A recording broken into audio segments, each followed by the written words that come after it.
So, been working on my sign today for the arcade. Just about finished with it. Right now I've been trying to do a little bit of weathering, a little bit of dirtying of it. So, trying to get some kind of crap buildup in the corners. Also been spraying it with water to make it all runny. Dirtied up the yellow red letters here, not nearly as bright. Don't know how well it comes across in the camera. You can see that looks like dirt's been building up on it, and maybe it got wet, and some mud streaks maybe.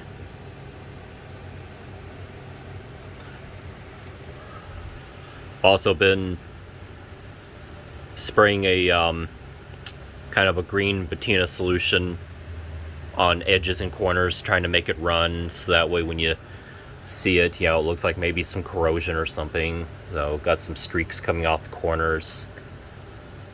And I have the sign sitting upright so that way any excess that runs downward, so it looks like it's all going the right direction.